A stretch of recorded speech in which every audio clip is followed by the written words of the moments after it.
Glória a Deus, gente. No dia 8, agora de julho, eu comecei uma série de ministrações chamada Metanoia. E a gente está falando sobre isso, sobre mudança da mente. Essa palavra metanoia, ela vem lá de Romanos 12, no versículo 2. Por favor, Romanos 12, 2. Ele fala, não vivam como as pessoas... NVI, por favor. Não se amoldem ao padrão deste mundo, mas transformem-se pela renovação da sua mente, para que vocês experimentem a boa, agradável e perfeita vontade de Deus. Aqui, quando ele fala sobre transformação de mente, é uma palavra grega, metanoia, que significa literalmente isso: você mudar o caminho, você mudar a maneira de agir. Inclusive, a palavra metanoia, diversas vezes no Novo Testamento, é traduzida como arrependimento. É você estar indo em uma direção e você mudar de direção, você sofrer uma conversão. E de fato, quando nós nascemos de novo e entregamos a nossa vida para Jesus, nós vivemos isso. O nosso espírito é recriado, nós nos tornamos novas criaturas. Então, do ponto de vista espiritual, tudo está pronto. Jesus, quando repreende os seus discípulos, ele diz: o espírito está... Isso daí é só para quem vem ler a Bíblia. Jesus, quando repreende seus discípulos que estão dormindo, e Jesus está lá orando, ele fala: nem por uma hora vocês podem vigiar comigo, o espírito de fato está, por favor. Obrigado, pronto, é isso aí. Mas a carne é fraca, essa parte você lembrava, né? Queridos, de fato, espiritualmente, nós somos um com Deus. A Bíblia diz em 1 Coríntios que aquele que nasceu de novo, aquele que de fato nasce de novo, se torna um com o Senhor. No Espírito, você e Deus são inseparáveis. Repete comigo: inseparável. Quer dizer que eu sou Deus? Não. Agora, deixe-me exemplificar. Café é café, olha que revelação. Leite é leite. Agora, quando mistura café com leite, não é nem só café e nem só leite. É uma nova bebida inseparável. Quero ver você separar o leite do café depois que eles se tornam um. Você e Deus são café com leite. Inseparável, imutável, você e Deus são um no Espírito, amém? Agora, existe uma outra parte do nosso ser, nós somos um ser trino, espírito, alma e corpo. Existe uma outra parte que é o nosso corpo, que é essa casca aí que você está vendo. Algumas mais judiada, outras melhorzinha, umas precisam de funilaria e pintura, martelinho de ouro, outras já estão melhor, mas graças a Deus esse é o corpo que você tem, amém? Olha para o irmão que está do seu lado e vê se ele precisa de uma funilaria. Não olha, não faz isso não, misericórdia. Aleluia. Os casais nesse momento, né? O noivo aqui, meu Deus do céu. Enfim, o seu corpo é seu corpo, e o apóstolo Paulo fala qual é o tratamento que nós devemos dar ao nosso corpo, que é subjugá-lo. O que é subjugar? Eu quero que você fique com a imagem de um lutador de jiu-jitsu. O que o lutador de jiu-jitsu faz? Ele domina sobre o outro, ele imobiliza o outro, ele exerce domínio. Isso é subjugar. O apóstolo Paulo fala: eu subjugo o meu corpo. Em outras versões diz: eu esmurro o meu corpo e reduzo a servidão. O que é servidão? É escravidão. Eu faço o meu corpo me obedecer. Por quê? Porque sua carne naturalmente quer duas coisas: pecar e dormir. E às vezes dormir até pecar. É o que sua carne quer fazer. Então, o que você tem que fazer como um bom cristão nascido de novo, que é um com Deus? Mostrar para sua carne quem é que manda. Você fala: ei carne, você não manda em mim. Quem manda aqui sou eu. Amém? Esse é o tratamento que nós devemos dar para o corpo. Agora, curioso, a Bíblia fala sobre o nosso espírito ser um com Deus, a Bíblia fala sobre subjugarmos a carne, a Bíblia fala sobre pensamentos do espírito, olha só, e a Bíblia fala sobre pensamentos da carne. A Bíblia não fala sobre a alma. A Bíblia fala sobre o pendor da alma. O que é o pendor? Significa que a alma é um pêndulo. Um pêndulo é um negócio que vai para um lado para o outro, ok? Não sei outro jeito de explicar o que é um pêndulo, é isso? A carne, ela tem inclinações, ou para o espírito, ou para... a alma tem inclinações, ou para o espírito, ou para a carne. Como eu faço minha carne se inclinar para aquilo que é do meu espírito? Renovando a minha mente. Como eu faço a minha alma se inclinar para aquilo que é do meu espírito? Renovando a minha mente. Só importante dizer, né? Quando falamos alma e mente, na Bíblia nós estamos falando da mesma coisa. O que é alma? Mente, vontade e emoções. Repete comigo, alma é mente, vontade e emoções. Basicamente isso, seus desejos, seus anseios, seus sentimentos, isso é a sua alma, é o reino intelectual que habita em você, ok? Agora, o apóstolo Paulo faz essa afirmação maravilhosa, ele fala, quer provar a vontade de Deus, que é boa, perfeita e agradável? Quantos aqui querem? O caminho é renovar a sua mente. Porque quando renovamos a nossa maneira de pensar, quando transformamos a nossa maneira de pensar, nos tornamos habilitados para viver aquilo que Deus tem de melhor para a nossa vida, amém? Glória a Deus. Então, na semana retrasada, no dia 8, nós falamos que existem duas bases para a renovação da mente: revelação e experiência. E na semana retrasada nós falamos sobre a revelação. Um resumo rápido foi: revelação é um descortinar de algo novo diante de nós, e que às vezes nem é novo. É um descortinar de Deus em cima de uma informação. Por que é importante dizer isso? Porque tem muito lugar que acredita que mais informação é revelação. E isso está errado, querido. Repete comigo, mais informação não é revelação. Por que eu fico pedindo para você repetir? Para ser didático, porque quando você repete, é como se você estivesse passando um marca-texto em cima dessa frase. Mas o que eu quero dizer com isso é que tem pessoas que dedicam a sua vida à leitura e ao estudo das Escrituras, e glória a Deus pela vida dessas pessoas. Mas, querido, se eu simplesmente enxergo a Bíblia como um material de faculdade, como um livro a ser investigado, e não como uma palavra viva do próprio Deus, eu tendo a classificar Deus apenas de acordo com o meu intelecto, quando na verdade a Bíblia, querido, ela nos traz informação para que a informação nos leve a uma revelação. Por favor, diga amém. Eu dei o exemplo do apóstolo Paulo. O apóstolo Paulo, a Bíblia diz lá em Atos, no capítulo 9, a história da conversão de Paulo. E Paulo, ele era um cara muito instruído. Paulo, a Bíblia diz que ele foi criado, educado aos pés de Gamaliel. Para você ter ideia, o pai de Gamaliel, ele é o fundador da maior escola rabínica que se tinha notícia. Paulo foi criado, educado, aprendeu com esse cara. Equivale dizer que Paulo estudou em Harvard, a maior universidade da terra, meu irmão.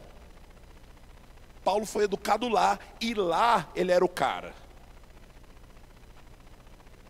Paulo chega a dizer assim, na minha nação, da minha idade, não tinha ninguém no meu nível. Pensa aí. Ou o bicho era muito soberbo, ou ele era bom mesmo. Ou talvez os dois. Mas ele era muito instruído, só que toda a instrução dele levou ele a fazer o quê? Perseguir a igreja de Cristo. Nós somos contra a informação e a boa doutrina? De modo algum, querido. Mas eu quero te dizer que a informação, ela deve te levar à revelação. Amém? Quando a vida de Paulo foi transformada? Quando ele recebeu revelação de quem Jesus era. A Bíblia diz que ele estava cego depois de ter uma experiência, e hoje a gente vai falar sobre experiência, mas ele estava cego depois de ter uma experiência. Vem um homem chamado Ananias, ora por ele: irmão Paulo, Jesus me enviou para orar por você, e é como se escamas caíssem dos olhos dele. Isso aconteceu de forma natural para revelar uma verdade espiritual. Querido, quando os nossos olhos caem essas escamas e nós temos uma revelação do que o Senhor é, a nossa vida é transformada. Amém? Quer saber uma realidade, uma revelação que deveria transformar a sua vida? Essa revelação de que você é amado pelo Senhor. Aleluia. Eu lembro de uma ocasião, um irmão nosso aqui do Verbo Sapopemba, que estava aqui com a gente, estava vivendo ataques em sua mente, em suas emoções, e eu lembro que nesse dia, eu preguei sobre o amor de Deus, e eu lembro que aqui na frente estava eu, o Renzo e esse irmão, o irmão Antônio, e eu falei, meu irmão, você precisa entender uma coisa, você é amado demais para questionar a fidelidade do Senhor, você é amado demais para um monte de coisa. Eu fui falando, você é amado demais para isso, amado demais para aquilo. E ele com aquela cara impactado assim, ele falou, essa é a boca de Deus para a minha vida. Eu sou amado demais. E querido, aquela revelação simples pôde transformar a vida de um irmão. Aleluia. Informação não é revelação, mas é parte do caminho. Por favor, diga amém. Agora, e eu nem comecei a pregar, misericórdia. Hoje eu quero falar sobre experiência, eu estou falando sobre revelação, mas a gente vai chegar lá. Agora, enquanto eu vinha para cá, o Senhor colocou algo no meu coração. Quantos estavam aqui terça, dia 8? Terça retrasada, ok. Por favor, não se manifeste agora, tá? Mas na terça, dia 8, eu fui inspirado pelo Senhor e liberei uma palavra sobre Deus dando estratégias técnicas para a sua profissão. E aí, enquanto eu vinha para cá, Deus me lembrou disso e me inspirou a perguntar, quantos de vocês estão velando sobre essa palavra? Porque, querido, se foi uma palavra poderosa, maravilhosa de Deus, que eu simplesmente anotei e deixei na gaveta, não vai virar realidade em mim. E nós somos responsáveis por aquilo que recebemos do Senhor. Deus te dá informação para que, ao velar por essa informação, revelação chegue diante de você. Amém? E isso não é para ser uma bronca não, meu irmão, é para ser um alerta. Quantas palavras de Deus poderosas nós recebemos? A pergunta é, quantas delas nós estamos velando? Quantas delas nós estamos revisitando, voltando mais uma vez, pensando mais uma vez, até que ela mude quem nós somos? Eu lembro de uma época em minha vida que eu decidi meditar em um versículo o ano inteiro. E o versículo era Filipenses 4,19. E o meu Deus, segundo a sua riqueza em glória, há de suprir em Cristo Jesus cada uma das vossas necessidades. Esse era o texto. E, meu irmão, se você me visse na rua, eu ia estar falando sozinho. E eu ia estar falando, e o meu Deus, segundo a sua riqueza em glória, há de suprir em Cristo Jesus cada uma das vossas necessidades. E o meu Deus, segundo a sua riqueza. E é isso, eu ia ficar repetindo isso o tempo todo. E eu lembro de um dia, na rua, indo para a igreja, eu entendi. Eu falei, peraí, o texto diz que Deus supre as minhas necessidades, não no padrão das minhas necessidades, Ele supre as minhas necessidades no padrão da riqueza dEle. Isso faz toda a diferença. Deus não supre a minha necessidade de acordo com o nível de necessidade que eu tenho. Deus supre a minha necessidade de acordo com o padrão dEle. Deixa eu te contar uma história. Ontem eu estava conversando com um mentor meu, ele mora nos Estados Unidos, e ele estava falando o seguinte, cara, eu amo surfar, eu gastei minha vida surfando, quando moleque eu fazia isso, e um amigo meu falou assim, vamos surfar no seu aniversário, que foi semana passada? Ele falou, vamos. Ele falou, mas e aí, como que a gente faz? Vamos no meu carro, no seu, a gente racha a gasolina? Era assim que ele fazia. Ele falou, não, vem aqui para casa amanhã. Tá bom. Ele foi. Ele falou, mas cara, a família cresceu, ele tem 4 filhos, eu tô até sem prancha, vem para casa. Ele foi para casa desse rapaz. Esse rapaz pegou o carro, levou ele num aeroporto particular. Esse rapaz tem um avião. eles moram em Redding, é uma cidade bem no interior da Califórnia. De lá até Los Angeles dão quase 10 horas de viagem. Ele foi de avião, deu 2 horas só de viagem, pegou as malas, tirou as malas, colocou no carro, foi para a praia, ganhou uma prancha de surf nova, surfou a tarde toda, comeu num restaurante bom, voltou e no fim do dia estava de volta em casa. Qualquer outro amigo poderia dizer, eu vou te levar para surfar, e aí rachar o busão e vai com a prancha no ônibus e vai surfar. Agora o amigo dele supriu a necessidade dele de acordo com o próprio padrão. A gente vai de avião particular. Deus disse que supriria cada uma das nossas necessidades de acordo com o padrão dele. E é o padrão dele de riqueza em glória. Quantos acham que Jesus é rico em glória? Não, vamos lá. Jesus, estou falando do Deus encarnado, do Senhor soberano. E o texto diz que Ele supriria cada uma das nossas necessidades, não de acordo com o nosso padrão. Aleluia. E eu lembro que esse dia na rua, eu falando isso, eu entendi que não é de acordo com o meu padrão. Eu entendi que não é de acordo com a maneira que eu consigo ver. É de acordo com o padrão dele. Eu sei que eu estou dando muita volta, querido, mas eu preciso dizer, velar sobre a mesma informação é aquilo que produz revelação.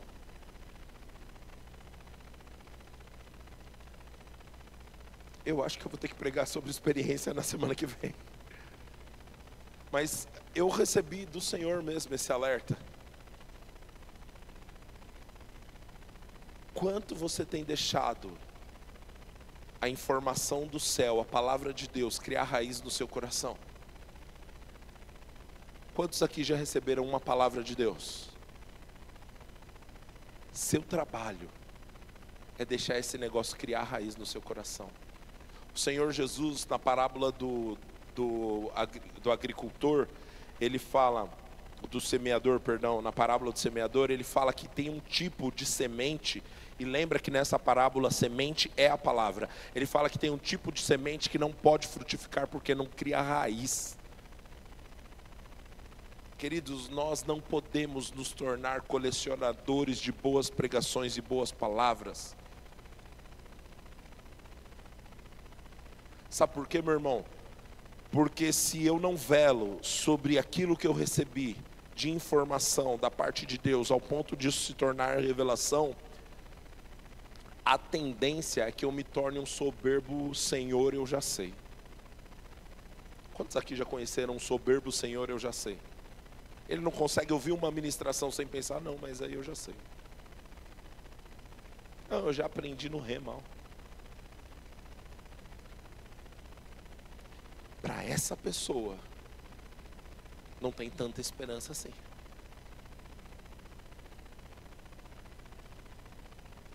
Vamos supor que o Senhor me inspire a falar sobre ajudar os necessitados, ok? Então a gente vai ajudar os necessitados.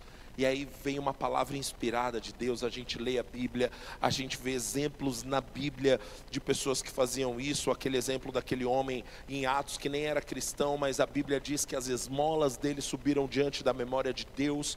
Cornélio, né, o nome dele, e a gente estuda sobre a história de Cornélio, a gente é motivado, é inspirado por Deus, e uau, nós aprendemos que nós não fomos salvos por boas obras, mas fomos salvos para as boas obras, e a gente tem essa exposição maravilhosa da Escritura, palavra profética, Deus fala no nosso coração, a gente toma a decisão, agora vamos fazer alguma coisa, vamos ajudar os necessitados. Só que se nós sairmos daqui e nas próximas semanas não fizermos nada, essa palavra perde a eficácia em nós. Mas sabe qual é o problema? Eu amo a maneira como Deus traz exemplos à minha mente enquanto eu estou ministrando. Tem um negócio, querido, que no computador você cria uma pasta e coloca um arquivo dentro da pasta. Quantos estão comigo? Beleza, mas é possível que o arquivo se perca, mas o caminho ainda esteja criado. Então, uma pasta dentro de outra pasta, dentro de outra pasta. E aí você vai lá clicando, e quando abre, não tem nada lá dentro. Porque o arquivo foi danificado. Tem pessoas que estão assim. Você lembra o caminho, Não, você lembra que o pastor falou sobre Cornélio, as ofertas dele subiram diante de Deus. Você lembra do outro exemplo que o pastor deu. Você lembra da questão das boas obras. E você lembra do caminho. Mas quando abre a pasta, não tem substância lá dentro. Nada que promova a transformação. Isso é receber uma palavra e não velar sobre ela, e não colocá-la em prática, porque aí, a próxima vez que alguém pregar sobre ajudar os necessitados, você vai fazer uma grande cara de Senhor, eu já sei, e falar, é verdade, inclusive tem aquele exemplo lá de Cornélio, onde as ofertas dele subiram para a memória de Deus. Legal sua teologia, mas não presta para nada, se não transforma a sua vida. É por isso que nós somos responsáveis de pegar aquilo que Deus entregou para nós, colocar em prática e viver esse negócio. É assim que informação se transforma em revelação, quando você vela sobre o que o Senhor falou sobre a sua vida. Amém? Aleluia. Queridos, existe um convite do céu para nós vivermos um evangelho que não é só decoreba de versículos e de informações técnicas, mas existe um padrão, meu irmão, onde Cristo é revelado através de nós, na nossa conduta, no nosso dia a dia, onde nós nos amoldamos ao padrão dele, onde nós recebemos revelação do céu para a nossa vida, e isso transforma tudo que é em nós. Aleluia. Glória a Deus.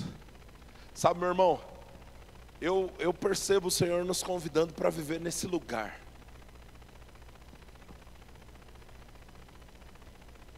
Está na hora da gente deixar de colecionar palavras e começar a colecionar os testemunhos que essas palavras geraram.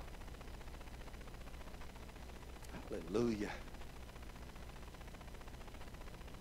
Deus disse algo, pega isso e fica. E aí, Senhor, quando vai ser? E aí, Senhor, é hoje? Senhor, eu estou pronto. Oh, querido, Deus se agrada da nossa expectativa. Aleluia. Abacuque 2, vamos ler a partir do versículo 1, por favor. Eu gosto muito dessa atitude de Abacuque, e a gente vai ficar com esse texto. Permanecerei no meu posto de sentinela. Isso aqui é torre de vigia, ok? E tomarei posição sobre o baluarte.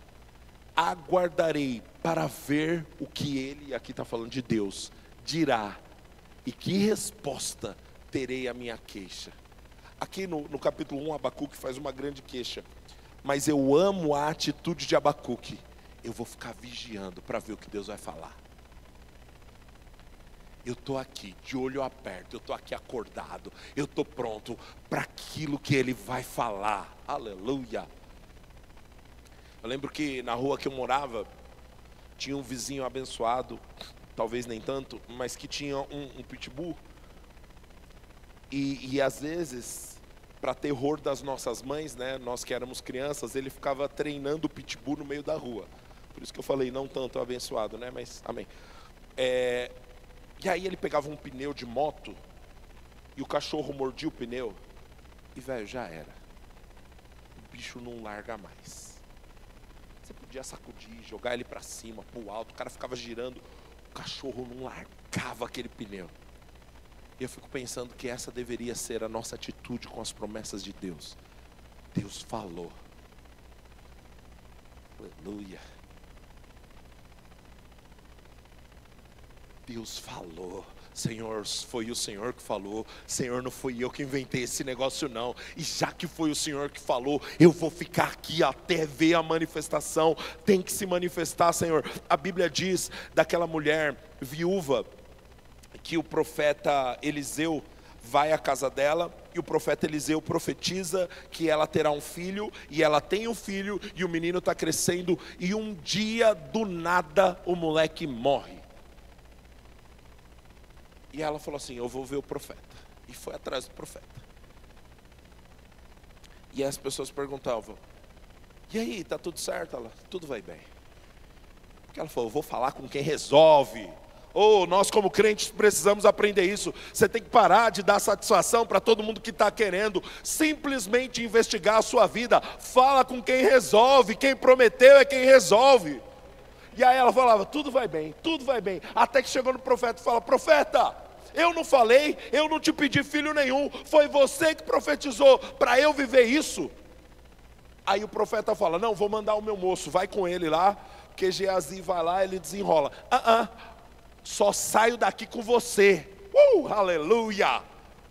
E o profeta, tá bom. E o profeta chegou lá e o menino ressuscitou, querido. Deixa eu te dizer uma coisa. Fala com quem prometeu a você, mas fica velando sobre a palavra até que ela se cumpra. Deus espera de nós uma atitude de confiança sobre aquilo que Ele falou.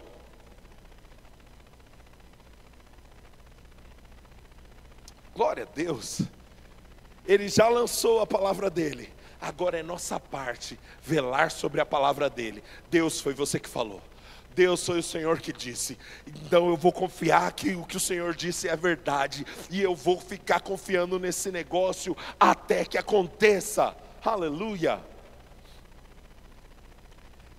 É isso que a revelação faz conosco. Ela muda a nossa mente ao ponto de nos inclinarmos mais para o que a palavra de Deus diz do que para as probabilidades. Gostei disso. Uma das principais estratégias do diabo para roubar a palavra de Deus que você recebeu é te distrair. E o problema é que às vezes a gente acha que distração é só pecado, mas às vezes o diabo vai te distrair com coisas boas que não deveriam estar ocupando a sua mente. O diabo já entendeu que com pecado ele não consegue, sabe, pecado você fala, cara, isso é pecado, eu tenho que ficar longe, acabou. E você vai exercer domínio sobre a sua carne e fica longe. O problema são as coisas lícitas que não convêm. O apóstolo Paulo fala, tudo me é lícito, mas nem tudo me convém. Aleluia. É seu papel, querido, entender e discernir o que te convém para essa estação da tua vida. Sabe, tem muita coisa que eu gosto, coisa de igreja que eu gosto. Lícito, bom, mas não é para mim agora. A estratégia do diabo é te entreter ao ponto de te distrair. Eu lembro de uma aula que eu estava ministrando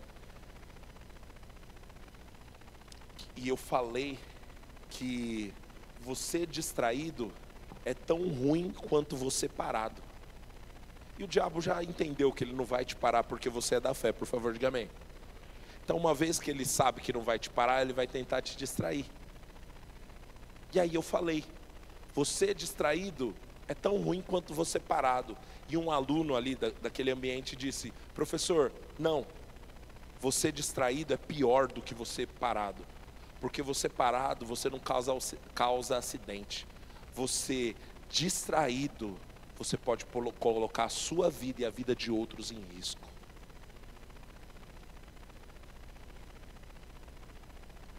Querido, o que vai estar diante dos seus olhos? A promessa de Deus ou a guerra política do Trump, Brasil e China? Desculpa, meu irmão, se você gasta a sua vida só se alimentando de política, você não é muito melhor do que quem gasta a vida se alimentando de TikTok. Porque são um monte de informações desnecessárias que você não pode fazer nada a não ser orar. Então faz uma coisa, quando lembrar, ora e vá trabalhar.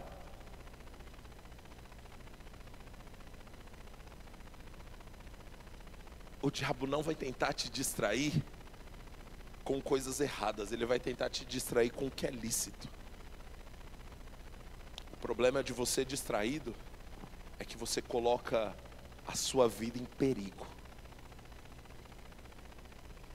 É melhor um motorista estacionado do que um motorista distraído mexendo no celular.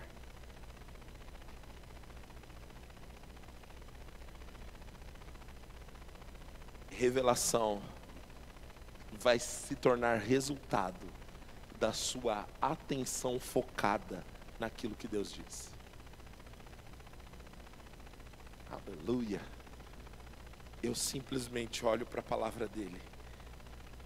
E isso pode ser sim as Sagradas Escrituras, mas pode ser aquela palavra que ele trouxe para você. E eu fico olhando para esse negócio. Queridos, me permita ser pessoal. Sei lá, faz 1 mês e meio, 2 meses, que eu recebi uma palavra do Senhor. E essa palavra que eu recebi do Senhor dizia: nós entramos na melhor fase do time de música do Verbo Sapopemba. Eu acho que é a primeira vez que eu compartilho isso. Eu recebi essa palavra de Deus. E meu irmão, os irmãos da música aqui sabem, a gente teve motivo para acreditar em tudo menos nessa palavra, mas nós decidimos olhar para o lugar certo, e nós estamos vivendo o fruto dessa palavra, dons, talentos se levantando, unidade se levantando. Tá melhor, meu irmão. Vai olhar para onde? Para o que Deus disse ou para as probabilidades? Fica com o que Deus falou, porque Ele não é homem para mentir, Ele não é filho do homem para se arrepender, Ele é fiel para cumprir o que Ele diz. O nosso papel é focar a nossa atenção para aquilo que o Senhor falou. Aleluia. Glória a Deus. Glória a Deus. Está muito forte no meu coração o texto de Jeremias, acho que é Jeremias 1:11. Isso daqui é o chamado de Jeremias. A palavra do Senhor veio a mim dizendo: o que você vê, Jeremias? Vejo o ramo de uma amendoeira, respondi. O Senhor me disse: você viu bem, pois estou vigiando para que a minha palavra se cumpra. Volta o versículo anterior, por favor. O ramo de uma amendoeira, o que é isso? Alguns estudiosos dizem que o ramo de amendoeira, ele é o primeiro a crescer. E ele cresce e por conta do vento e da envergadura dele, ele fica meio curvado. E a impressão que dá é como se ele estivesse supervisionando todo o resto da plantação. Por isso que Jeremias tem essa visão. É como se o ramo de amendoeira estivesse olhando de cima toda a plantação. Aí o Senhor disse para Jeremias: você viu bem, porque assim como o ramo de amendoeira, eu velo, eu vigio sobre o quê? Sobre a minha palavra para cumprir. Agora, querido, a impressão que eu tenho no meu espírito é que a expectativa de Deus é que Ele esteja vigiando sobre a palavra dEle para cumprir de um lado, e você do outro lado vigiando também. Vai se cumprir, aleluia. Glória a Deus, glória a Deus. É assim que a gente se renova, assim que a gente renova a nossa mente, vigiando a palavra de Deus, até que ela forme quem nós somos, até que ela transforme tudo em nós. Amém? Você recebeu algo bom essa noite?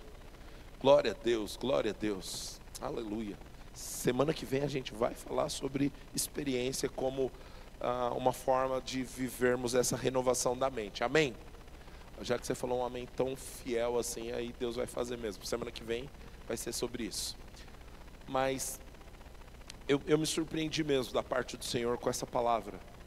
Deus falando, Ele me lembrou dessa palavra que eu liberei. E Ele falou comigo: vocês estão velando? Vocês estão vigiando? É nosso papel, meus irmãos. Esse é o nosso papel. Velar sobre aquilo que Ele liberou nas nossas vidas, até que vejamos isso se cumprir em nossas vidas. Amém?